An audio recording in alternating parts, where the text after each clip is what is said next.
किसी नदी या समुद्र पर बने पुल यानी ब्रिज को देखते होंगे तब आपके मन में एक सवाल तो जरूर आया होगा कि आखिर इतने गहरे पानी में बहाव के बीच इंजीनियर पुल के पिलर कैसे बनाते होंगे और कैसे इन पिलर का सीमेंट पानी के बीच में सेट होता होगा, क्योंकि पुल और उस पर चलने वाले सारे वाहनों का वजन इन्हीं पिलर पर आता है। इसलिए अगर आप जानना चाहते हैं कि बहते पानी के बीच में पुल और उसके पिलर कैसे बनते हैं तो वीडियो को पूरा जरूर देखिए। दोस्तों, पुल बनाते समय सबसे कठिन काम होता है उसकी फाउंडेशन और पिलर को पानी के बीच में बनाना, क्योंकि चारों तरफ पानी बहता रहता है। ऐसे में पिलर और फाउंडेशन कैसे बनाई जा सकती है, इसके लिए इंजीनियर्स ने कई सारे मेथड निकाले हैं। उनमें से एक है कॉफर डैम।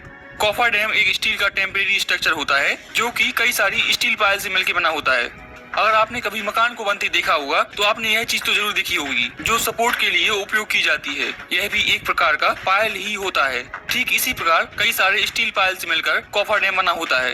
पानी की गहराई और पिलर के हिसाब से कॉफर डैम अलग अलग साइज के हो सकते हैं और जरूरत के हिसाब से यह कभी गोल बनाए जाते हैं तो कभी रेक्टेंगल शेप में। इसके बाद इन कॉफर डैम को जहाज में फिट क्रेन मशीन की सहायता से उठाकर पुल की लोकेशन पर पहुंचा देते हैं। फिर धीरे धीरे इसे पानी में डालते हैं। इसके बाद एक मशीन की सहायता से कॉफर डैम को साइड से ठोक ठोक कर अच्छे से पानी के नीचे की सतह में धंसा देते हैं ताकि वह अच्छे से सेट हो सके। इसके बाद मोटर और पंप की सहायता से इसके अंदर का सारा पानी निकाल देते हैं, जिससे हमें इसके अंदर खाली और सूखी जमीन मिल जाती है, जिस पर हम आसानी से कंक्रीट, सरिये और स्टील जैसी चीजों की मदद से फाउंडेशन और पिलर बना सकते हैं पुल के लिए। और जब पिलर और फाउंडेशन सूख जाता है तो कॉफर डैम को वहाँ से हटा देते हैं। लेकिन हर जगह इस तरह से काम नहीं किया जा सकता। अगर पानी बहुत गहरा हो जैसे कि समुद्र में तो वहाँ हम पिलर बनाने का दूसरा मेथड इस्तेमाल करते हैं जिसे बैटर्ड पाइल कहते हैं। इस मेथड में हम बड़े बड़े विशाल लोहे के पाइप का उपयोग करते हैं। इन विशाल पाइप की लंबाई पानी की गहराई के हिसाब से कई मीटर हो सकती है। इन विशाल लोहे के पाइप को जहाज की मदद से उस लोकेशन पर पहुंचा देते हैं जहां पर हमें पुल बनाना है और फिर मशीन की सहायता से इसे सीधा करके धीरे धीरे पानी में डालती हैं। एक बार जब यह पाइप समुद्र की सतह तक पहुंच जाती हैं, तब इन्हें एक विशाल मशीन से ठोक ठोक कर पानी की सतह में अच्छे से धंसा देते हैं। फिर कंक्रीट और सरिये से इस पाइप को भर देते हैं। एक बार जब यह पाइप सेट हो जाता है, फिर इसके बाद चाहे सुनामी आए या तूफान, इसे कुछ नहीं होता।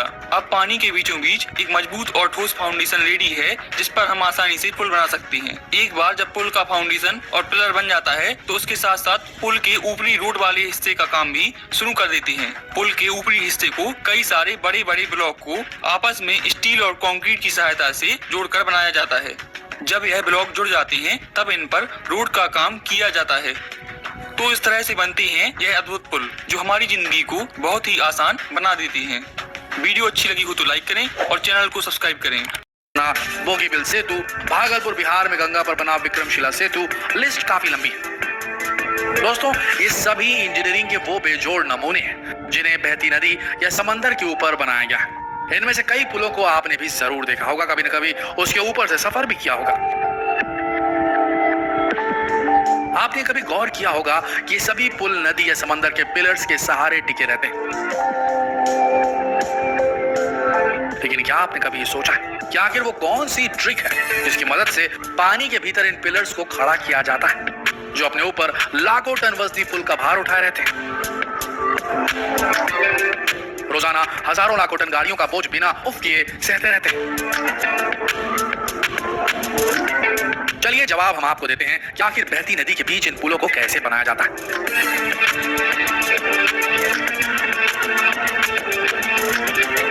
चलिए सबसे पहले ये जान लेते हैं कि नदी पर बनने वाले पुल कई तरीके के होते हैं, जैसे बीम ब्रिज पुल, suspension bridges, arch bridges, movable bridges.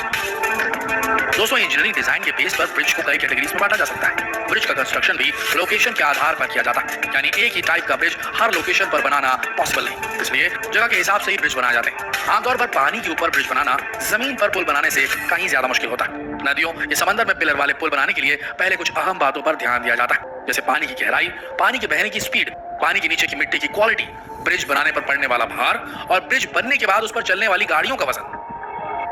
इन सभी मुद्दों पर ब्रिज बनाने से पहले गहरा रिसर्च किया जाता है। इस रिसर्च के बाद ही पुल बनाने का काम शुरू होता है।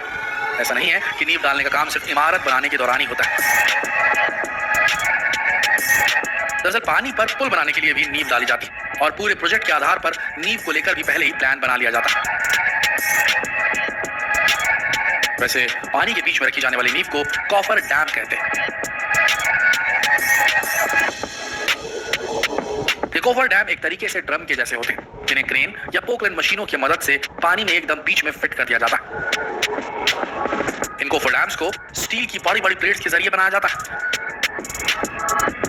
इसका शेप गोल या स्क्वायर हो सकता है और ये बात पुल बनाने या नदी की मिट्टी या गहराई पर डिपेंड करती है। अगर सीधे शब्दों में कहें तो ये एक ड्रम की तरह होता है, या फिर आपने मेलों में जो मौत का कुआं देखा होगा, ये बिल्कुल उसी तरह का होता है।